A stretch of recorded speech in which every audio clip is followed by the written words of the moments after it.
So I think most of you would be aware that this coming weekend is the search for Lily and Jack from the group Please Bring Me Home. This could well be the last opportunity for a search before winter really kicks in and the snow covers the ground. So it could be a worthwhile search, if they're searching in the right area, of course. Now, none of us believe that Lily and Jack wandered off into the woods, so hopefully the searchers know what sort of things to look for. Disturbed ground, indents in the ground where maybe there is a burial site that has settled, individual trees that look a little bit more healthy than the trees around them. Now, the organisation doesn't appear to have given any indication in terms of if they have any specialised equipment. I did see a post on Facebook where someone has 2 dogs and they were looking for a lift. But I gather this is not the sort of super organised search that you would get from Texas EquiSearch, but rather that the organisation has put a shout out for volunteers and they've basically coordinated to go in with their volunteers to do a search. That said, there's a news item that's come out from the Global News talking about the search, which gives us a little bit more information about what we can expect from this weekend. So I wanted to play that for you. It's been more than 6 months since Lily and Jack Sullivan were reported missing from their home in Lansdowne Station. But now, a renewed search led by a group from Ontario is set to take place this weekend, with an emphasis on the banks along the middle river of Pictou. I think that if those children wound up in the middle river of Pictou, that there's a high possibility we locate them on Saturday. I just want to say, it looks like he's hanging his hat on one single scenario, and that concerns me a little bit because there's several areas that I personally think should be looked at, areas that I've identified based on statements and also based on information from the search. So saying that, this is where we're going to focus, it is a concern for me. But I'm going to come back to that because it's not a bad choice of focus area. Of course, my question is, are they going into this with the belief that the children wandered off and may have gotten into the river and drowned?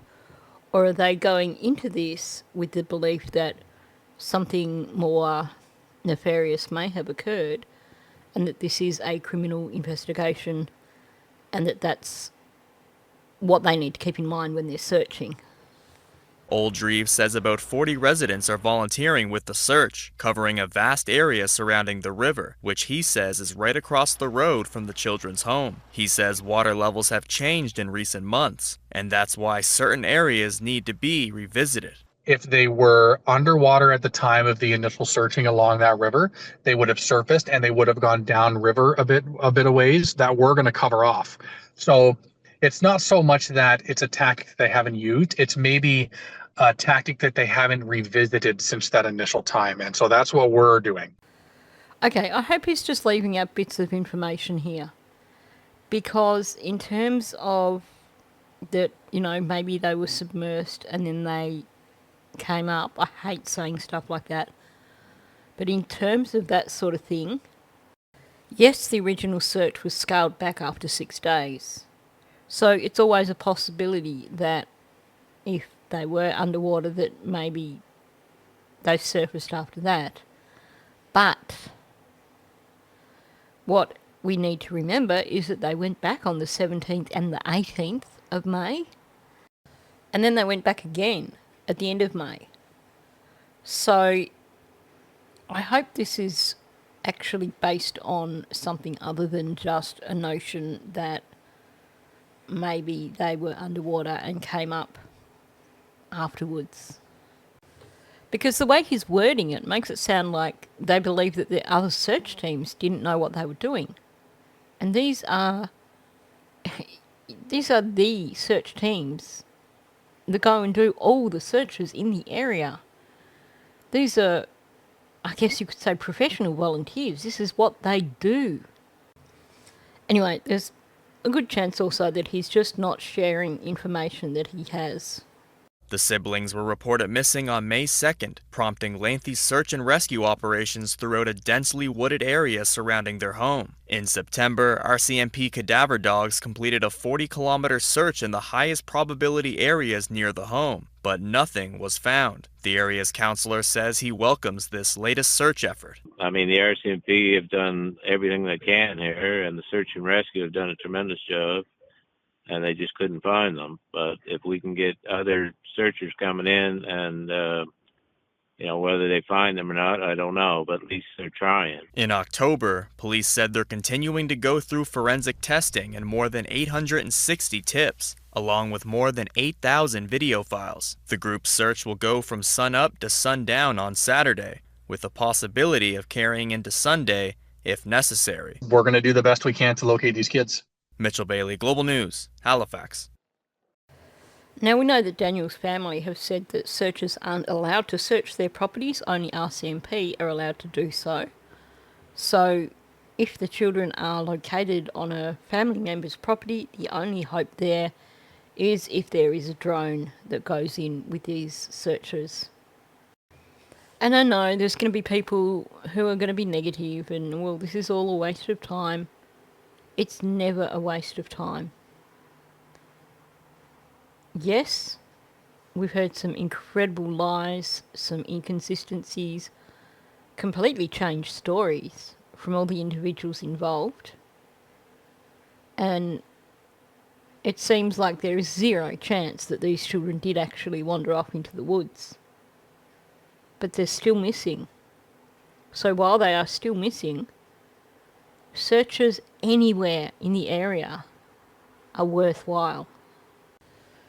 Statistically, if you are looking at criminality, then you're looking usually within a 5-kilometre radius for burial sites. So anywhere within a 5-kilometre radius of 1407 is worth having a look. Of course, we already know Daniel's opinion on this, but let's have another listen.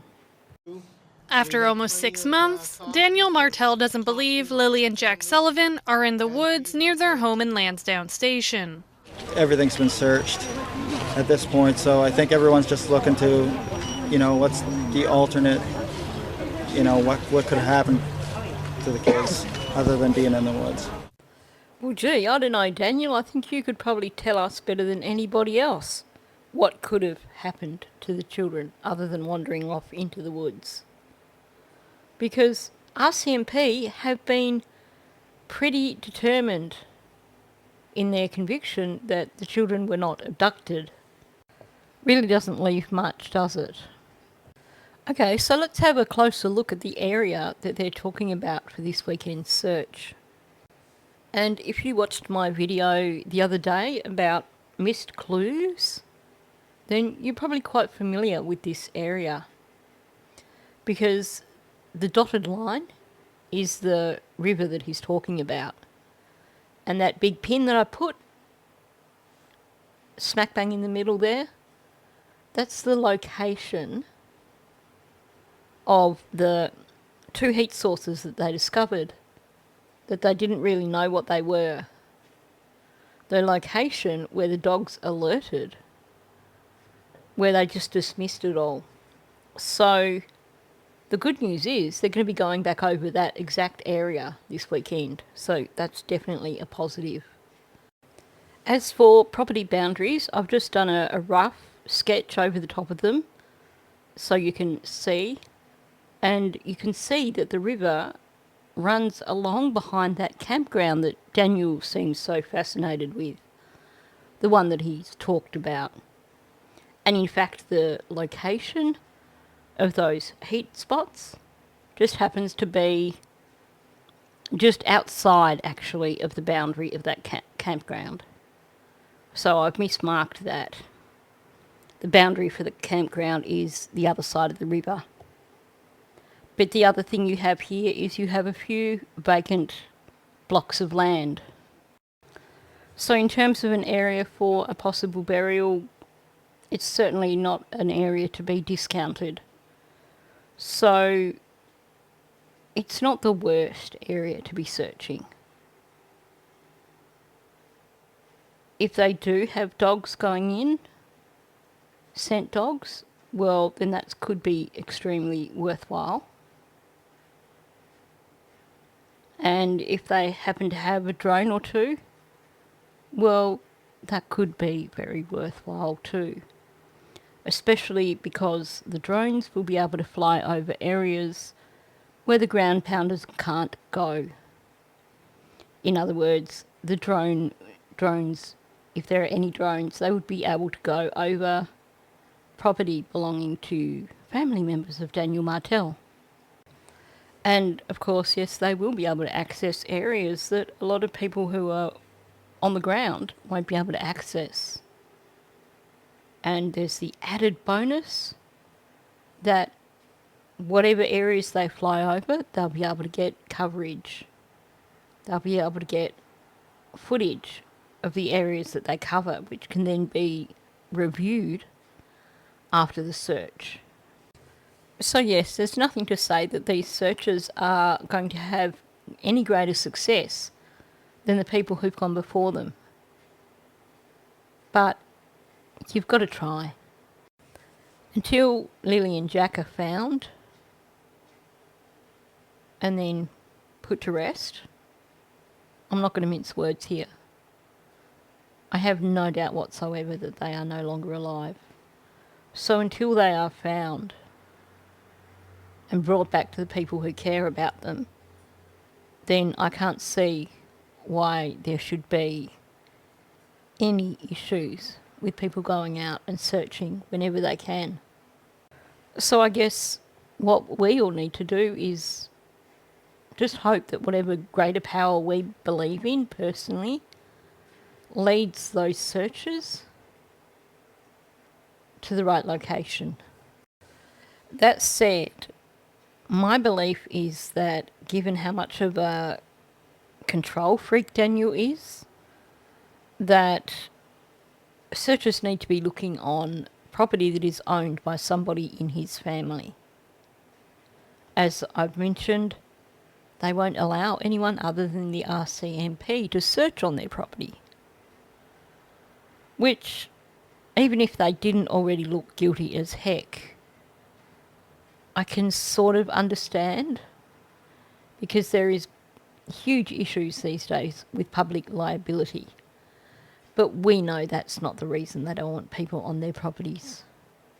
So I honestly think that if this Middle Pictou River is a bust, that the best chance they have is if they can get a drone up over various properties in that area, properties that belong to family members of Daniel Martel. And yes, I know I have discussed this at length with members. Members know where I'm coming from with this. But let's just leave it at that in terms of talking about it publicly. Now, before I finish this, I just want to say if anyone watching this is one of those volunteers who's going out searching on the weekend, I hope that you stay safe, and I hope you realise what an important thing you are doing. So definitely thank you to anyone who is going out to search this weekend. So on that note, thanks for listening. If you are new to my channel, please subscribe. Help me to try and reach that 7,000 subscriber mark by the end of this year. Also, please hit the like button and please leave a comment below. Thank you, and I'll catch you in the next one.